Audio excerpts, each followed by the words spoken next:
मैं सब्जी लेकर जैसे ही घर में दाखिल हुआ, नन्हा फहद मेरी तरफ दौड़ता हुआ आया। इसने आते ही मेरे मुंह अपनी तरफ करते हुए खुशी से कहा, बाबा आप पहले मेरी बात सुने। इसके साथ ही मोहम्मद अली ने मेरा मुंह अपनी तरफ करते हुए बेपनाह खुशी से कहा, बाबा बाबा हमारे कमरे में बिल्ली 5 बच्चे लाई है। नन्हे फात ने वजाहत करते हुए कहा, इतने इतने से 5 बच्चे हैं, एक काला, एक सफ़ेद, 2 भूरे और एक बिल्ली के रंग के जैसा है। मोहम्मद अली ने कहा, बाबा वो बिल्ली साकिब के घर से अपने बच्चे लाई है, बहुत प्यारे और मासूम है। वो चूजे जितने बड़े हैं। बाबा वो दूध पीते हैं और मासूम सी आवाज़ों में म्याऊं म्याऊं करते हैं। मैं इस वक्त बहुत थका हुआ था, इसके बावजूद मैंने इनकी बातें गौर से सुनी। मेरे बच्चे स्कूल से छुट्टी के बाद अपनी माँ के पास ही घर में पढ़ते हैं। भाई ये तो तुमने बहुत अच्छी बात बताई, मगर तुम लोग इन बच्चों को हाथ नहीं लगाना, वरना बिल्ली अपना पंजा मारकर तुम्हें जख्मी कर देगी, फिर बहुत तकलीफ होगी। मैंने इन्हें समझाते हुए कहा, बाबा फहद ने काले वाले बच्चे को हाथ में उठा लिया था, मगर बिल्ली ने इसे कुछ भी नहीं कहा। हैम भाई, मैंने नन्हे फहद से मसनूही हैरत से पूछा तो वो सहम कर बोला, मैंने तो इसे यूं ही प्यार करने के लिए हाथ लगाया था। बिल्ली के छोटे बच्चों को हाथ नहीं लगाते, खारिश और खांसी हो जाती है, और अगर बिल्ली को गुस्सा आ जाए तो वो पंजा भी मार देती है। मैंने इन्हें डराते हुए समझाया और वो अपनी माँ के पास जाकर पढ़ने बैठ गए। इसी शाम को जब मैं थका हारा घर में पहुँचा तो वहाँ अपने बच्चों के बहुत से हम उम्र दूसरों को देखा। नन्हा फहद और मोहम्मद अली खुशी खुशी अपने दोस्तों को बिल्ली के बच्चे दिखाने के लिए लाए थे। इतने सारे बच्चों को देखकर बिल्ली परेशान हो गई थी, मगर वो खामोशी से अपने बच्चों के पास बैठी थी। तमाम बच्चे हैरत से बिल्ली और इसके बच्चों को तकते रहे।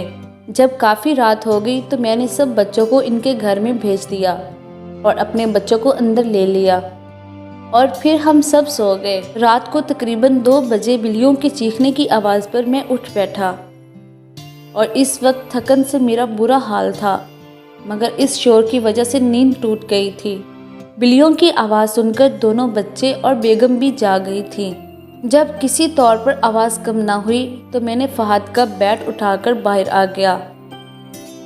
रोशनी होते ही मैंने देखा कि बिल्ली एक बिल्ले के सामने खड़ी है और अपने बच्चों के करीब आने से रोक रही है।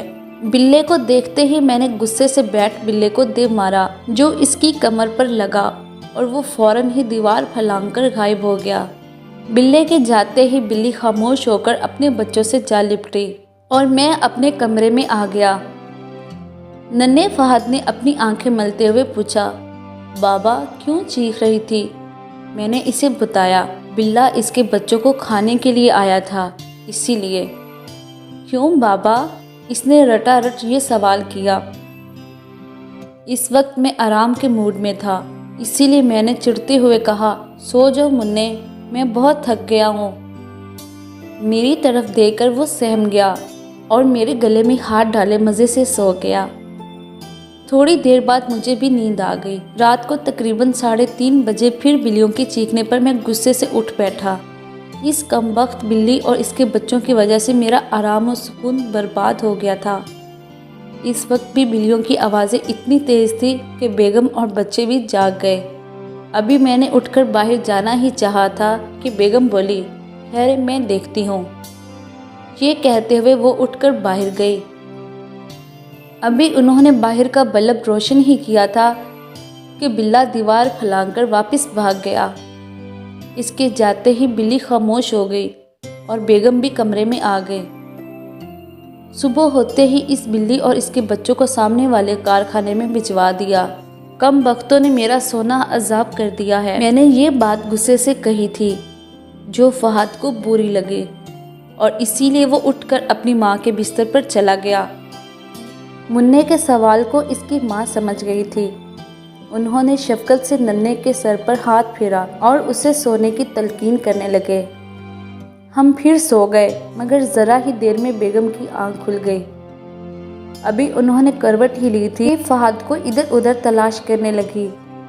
उन्होंने उठते ही पहले लाइट रोशन की, पहले फहद को मेरे पास फिर मोहम्मद अली के पास देखा मगर वो इन्हें कहीं नज़र न आया।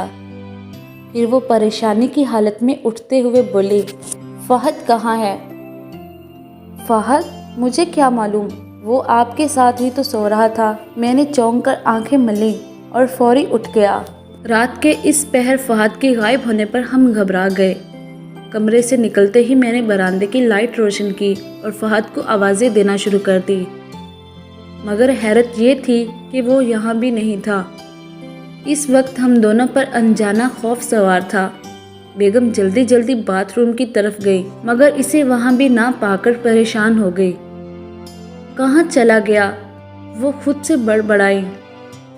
फिर फौरन ही गैलरी की तरफ दौड़ी तो ये देखकर हैरत ज़दा रह गई कि फ़हद अपना प्लास्टिक का बैट लेकर दीवार की टेक लगाकर बिल्ली और इसके बच्चों के करीब सो रहा था। बेगम ने मुझे बुलाया तो मैं भी हैरत का मुजस्मा बना इसे तकता रहा। फिर बेगम ने जैसे ही इसे उठाया तो वो चौंक कर बेदार हो गया। रात के इस पहर हमें वो अपने सामने देखते ही बोला, आप जाएं, सो जाएं, बिल्ला अब नहीं आएगा, मैं हूँ ना, मैं इस बल्ले से इसे मारूंगा। अपने मासूम से बच्चे की हिम्मत और जानवर से हमदर्दी का जज्बा देकर मेरी आंखें खुल गईं। मैंने इसे प्यार करते हुए कहा, सुबह होते ही हम इस बिल्ली और इसके बच्चों के लिए एक लकड़ी का घर तैयार करेंगे जिसमें वो महफूज तरीके से रह सकेंगे और इस तरह फिर बिल्ला इन्हें तंग नहीं करेगा और वहाँ हम इसके लिए दूध और मलाई का इंतज़ाम भी करेंगे, मैंने संजीदगी से कहा। ये कहते ही वो खुशी से मेरे सीने आ लगा। मुझे इस बात की खुशी थी कि इस नन्हे से बच्चे में हमदर्दी का वह जज्बा मौजूद था जो मेरे दिल और दिमाग से निकल गया था।